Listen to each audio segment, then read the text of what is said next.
All right, now we're here. Flew all the way up from San Diego to Oakland to put your name to the test. Kenny Fast. We're gonna do a 40-yard sprint, and we're gonna see how quick you really are. This looks way harder than the Peloton. Yeah, fast in business, fast on the streets. Let's see. Oh yeah, I belong in the streets, so it's my territory.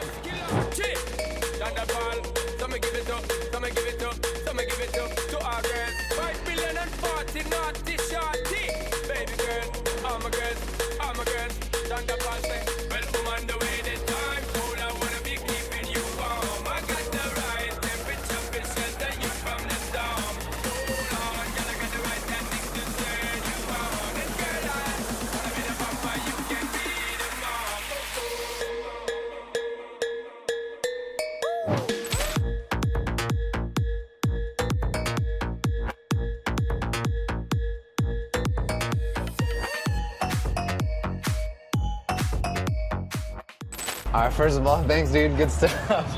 You got some wheels on you. You're actually much faster than I even thought.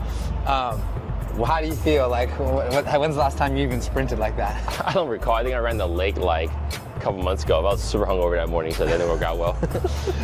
Every now and then we just got to redline and see where we're at. But cool. What's the opportunity for you like in the future? I mean, years ago you saw Instagram, you jumped into Instagram stories. We were even just talking about live streaming, but maybe that's like not really the right time. Like, what do you see as the opportunity for your marketing in the future? Telling more stories. Like I saw something from Mr. Beast last week that resonated about how he had a lot more views now that he's slowed down his talking, less music, less like rah-rah movement, and people want to like connect with people. I think internet is just so loud right now. Like sometimes at my girlfriend's house, her son's watching YouTube and Roblox. It's just it's just so much hyper-overwhelmed. I was like, dude, it's like way too much time. I think people just want to connect with the humans now. So the opportunity is just tell longer stories, let people understand and learn you more. The creator, the teacher, the influencer era is kind of like starting to come to an end pretty soon. And the training stuff is already out. Like you can't do funny story. Like Universal Music Group removed some of their video, their audio from TikTok, and then they end up removing some more. And then the story I read was that only 20% of the top TikToks right now are like tied to trending audio. So people just want to like hear what people are doing. So a little mix between like YouTube long form and Instagram/TikTok. Now people want that like medium form, and that's a word that's being used. Yeah, it's like people want quality and depth instead of just all the normal like and like super edited production based. You know, everyone sounds like a teacher when you get the right scripts. It's like me at home. I'm painting. I'm tricking on my place a little bit more. I'm painting my walls black. I have a new sexy leather black gray couch. My thing is soon I'm just gonna roll out of bed in the morning. Instead of posting my 30 stories a day, what updates about the market, you know, my screenshots and the commentary, I'm just gonna actually bring it up and sit in front of my couch, just react, just talk. Yeah, I think people want to see that realness and like authentic versus everything's fully scripted. Cool. Love it. Looking forward to it. Yeah. All right, Kenny, so you've been posting and documenting content for years. You don't shy away from sharing a lot of the behind the scenes. Have you ever received any like legitimate like hate, or I've seen other agents and brokers maybe feeling jealous? Like, what's some of the like backlash you've even had from social? Oh, there's been a lot. Fuck fast agent thing was going on for like a good 2 years where people. That was like the people were just messing my sign. Okay. Yeah, so that was one thing. But then later on, I was a little too vocal, and I was comparing Putin to a local brokerage, a big brokerage, and then managers were saying my story. People were saying the stories to their manager. I got a call from my ex-manager. Like he was on good terms with me. It was like, this is a little too wild. I was like, you know what, you're right. I took that down.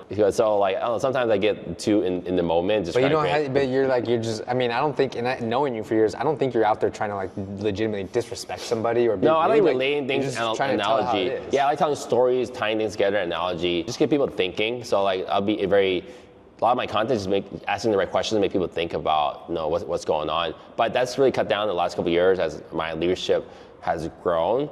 I'm still the same person, but running a team of 4.5 years ago is way different from running 215 agents, right? I'm the face of my company, so I gotta set a good example. So I've toned down a bit a lot, but I do ask a lot of questions to make people think about stuff. Like I bring up information. No, I'll bring up information about my company too. So, can I do subscribe to Inman and RS Media and Real Estate News? I pay premium for that, so I get certain articles. I love to give my feedback. Like this week, example, like Mark King just left. Mark King just left the CEO. So I put, damn, your president left. Yeah. That's it. That's all I put. Yeah. Damn, your president left with a screenshot, because that's what people are saying, right? They're just not saying in front of someone else. And they left it at that. A couple KW agents DM me, friends of mine, just laughed. Yeah. It's like you're creating a conversation. But yeah, exactly. You're a truth teller. You're not scared to tell the truth. What What would you say if you want to make that, just let people know this is a really significant article? Like, what would a normal commentary be? Yeah, and most people actually, they probably give their opinion in a strong way. Like I think you share a lot of it more as like a neutral kind of objective. I do try to be pretty neutral. Here's what's happening. Yeah, because I share a lot. I share everything about everything. Have you found though that obviously it's created some enemies and frenemies, but how about even on the good side of it? Like are there any major stories you can think of where someone was following you for years or loved your content and it kind of created a meaningful, Yeah, connection? People tell me they really appreciate my content for a long time, or they've been following me and they love my story, love my personality, meet in person, they're excited to see me. That happens quite a bit. I don't know, on the flip side, a lot of these OG realtors, because when I came into business, I was within my third year of business in Oakland, I was the #1 buyer's agent. I held that title for a good 10 years for buyer units or something like that. But a lot of the OG agents in this market they did not like me to this day. They don't like the way I operate, the way I work. Screw social media. This guy's on bed chats, like Zillow. Oh my God, just all the stuff that is common and literally how you're supposed to get business today. I was too far ahead of the curve. Just to give you some example too. My first year in business, I went to Inman agent reboot. I couldn't afford Inman. I bought the agent reboot one day, and it's like I remember them saying, "Don't use social media. It's a waste of time." So this is how far back it is. Damn, what year was that? I think it was 15. It was advice. No, it's 11 at a real estate conference. Yeah, on stage. I remember. It was basically saying that it's scammy. It's a waste of time. Yeah, a waste of time. Don't focus there. And it was probably true at that time, right? Sure.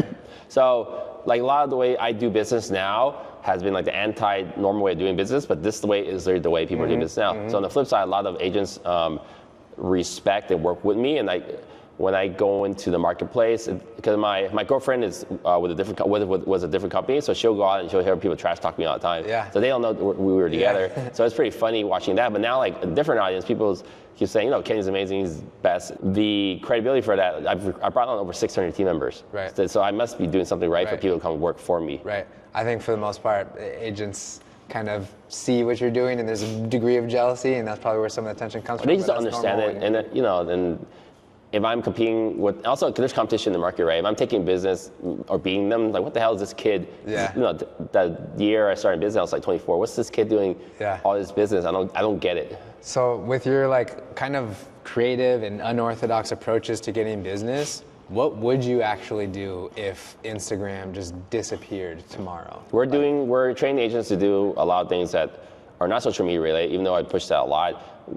We're door knocking a lot of homes. We're leveling up our open houses. There's many people on our team doing cold calls, door knocking. Because sometimes I feel on social and video, people always talk about it as if do the social, do videos, and then business is just gonna rain on you. Do you find you still do a degree of promoting, prospecting, sales calls, is it just all? I don't do that much sales. Last year I did 14. The year before I did 6, and then before that I did 60. Well, I don't even necessarily mean for homes and production, but even agent attraction and recruiting and stuff like that. Recruiting is still events, panels, getting out there. I spoke on 4 or 5 events. I'm out at every networking event I can be at. My whole goal this year is to be in front of people. And the social media doesn't necessarily get business. Kun's over here right now, he did 15 deals last year. He posts almost every day. He has property tours. But it's only recently in the last month or couple months he's actually getting business. Right. Another agent on my team has really strong social media game, George. He did that for a year, but now he's getting lots of business from it. But there's a really long runway for you to do that. Because the way I see social media for a lot of agents is it's like your resume or track record. Because you might meet people, if you met someone at the gym or you met someone in real life or wherever, then they follow you, right? Yeah. Where did you get that lead? Yeah. You got that lead in real life, but it wasn't to start following you that you're actually having a conversation. Because you might never talk to them again. It's how you retained them and keep their attention going forward. It's hard to say whether that's from social media or not, but you can for sure say social media helped you. Because they want to get to know you. they see your kids, they see your hobbies, they see your shoes, because I'm thinking you got me this art. They see what you eat, and alternately you're having conversations all throughout the day or year over a duration of time. Then they get to know you, and now you're mentally taking up space. You're top of mind when they actually one day need to buy a house or sell a house or want to refer someone. Yeah. But that is all. Yeah. Social. Because where else are you? Are you just call people? Hey, I met you. Guess what I'm eating today? Yeah. No, it doesn't work like that. Yeah, and it's hard to stay in touch. Like I even everything you're saying, I think, is consistent, because one of the most early memories of your marketing that I can remember is actually your email campaigns, your email blasts, which were pretty like wild at the time and bold then, but like that was like before Instagram stories like even existed. I did email marketing for like 6 years, and I did pop culture theme every week. I got in trouble a couple times for that, because I did like a Playboy one, and when we got the whole ass Pornhub one, I got the office, it was like, hey, some other managers complain. It's like, how's it their opinion affect me, right? Yeah. I get hits off that. It's like more. And it's like the theme is the conversation is always centered around you, which is like, you know, good, bad, and ugly. Yeah. We all need some degree of attention to feed our businesses. You also need like something relatable, people. So that media. See, will you consider email social media? I don't. Yeah, I mean, not really, no. I mean, but then I took the email newsletter, there's a link to it to see it viewed in your browser. Then I posted it on LinkedIn. I was saying yours kind of feels and looks like social media. I posted on LinkedIn, Facebook business page, and Twitter. So I brought social media onto my regular media, and then articles to different things, and then with the different subjects. I remember one of my early ones, like first year, like Breaking Bad, popular show, 24-hour fitness, Amazon, but I don't know, then you go into like sports like Raiders or Golden State Warriors, right? So when people see you, hey, I love your Warriors, I don't really follow sports, I'm not gonna pretend to. Like, I love your Warriors article, great, you like your Raiders article, or I like skills, that was funny, oh, I like Snickers, my kids love that. I just opened up a conversation with someone and I did those newsletters for 6 years, so there's over like 300 newsletters, like custom design, 7 hours a week, by the way, every week consistently. Yeah, the consistency was there, and obviously you were way ahead of the curve, and like, I think the way I sum up what you're describing, I heard someone say, social media, the whole point, whether it's marketing and email, content, video, it's just to create conversations. It's to create relevant conversations with relevant people. And you give them something to learn about you, so if someone is exploring whether they want to work with you, they're not just going on your company profile page and seeing a bio and some sales. Yeah. So if you look at fastagents.com right now, it's pretty tricked out. It has a feed, it has the agents' faces on it, but we use AI to create all the images. So it's really fun and cute and sexy and just like interesting. And then you go in, it's a real picture, it's their bio, it's like very colorful, and has an Instagram feed on it. And then we use this new tool called Studio. I forgot how you spell it, I think it's STUDEO. It's a flip book. So now you can embed, there's tons of embedded video and pictures, and all of the flip books, we had to grab content from mostly their Instagram, their family pictures, their passions, all that. So, and then it has their Instagram feed and their Zillow reviews and their presentations. See, that's not social media, right? The flip book, but we got the pictures from social media. Right. So now when you go interview Julie, her picture, she's a numbers agent, but she owns 6 cats. So her AI picture has a bunch of cats and numbers falling back down. It's AI. But then when you go on there, you can see her, she loves her parents. She travels, she's well traveled on that. So you find a way to connect to that person a lot more. Yeah. Because if she worked at somewhere else, she would just be Julie Young, and she has this many sales, and good for her. Yeah. Yeah, but here, like, you get to connect. Okay, then maybe Judith, maybe you're a dog person, you hate cats.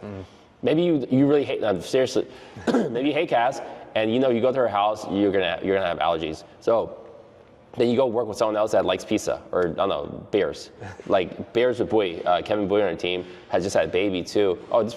Not many agents are showing their family members, close friends, partners, and children on their page. Right. We do. Right. So like you can quickly find out if you want to work with that person or not. It creates so much relatability. It's like at the end of the day, I think we're selling the personal brand, not necessarily selling the homes or the service. Yeah, it's the and thing I heard, like Sirhan says it, Kofi at Real says it, like it's the and. Like who are you? You're the video guy and you do real estate, or you're the family person, the church person, or a car collector, and you do real estate. Yeah. So what's your, unfortunately I'm literally just real estate. I don't sell real estate, but you're just fastest agent in the world. Fast agent, team fast real estate. I'm just real, and then I have a team that sells real estate. So you gotta find out what your and is, and the more you're able to show that through your colors, your personality, your events, like giving back, whatever it might be, but it needs to be shown online. That's done through media. Yeah, very cool. One last question I got, kind of tying a lot of this together. Yeah.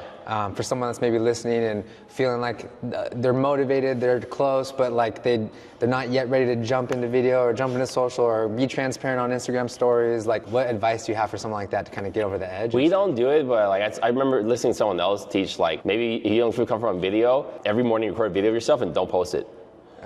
Just get into the rhythm of it. Or if you don't want to be video, record your friends. I'm sure you have interesting friends to talk about. Just don't be in front of the camera. I actually wasn't in front of the camera for many, many years. So one day I realized like I'm gonna become a dinosaur one day because all my friends were starting to video. I remember Peter Lee and Jerry Beverly.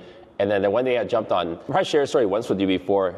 The one day I jumped on the stories, I actually recorded myself. I did an open house on 1511 Jefferson Street.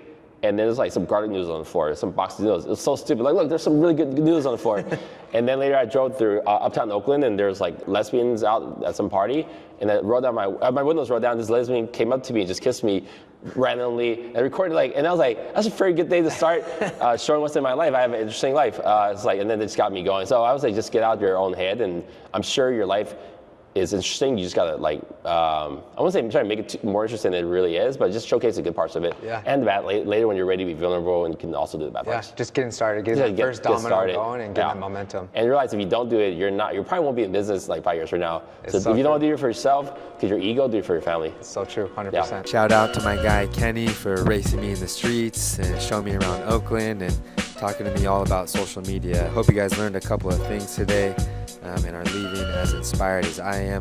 I know I'm going to continue to learn from this guy as the #1 team at all of EXP. He knows a thing or two about social media, has a super unique brand, but is also all about results and business. So highly recommend you check out his content, and looking forward to seeing you all at the next one. All right, peace.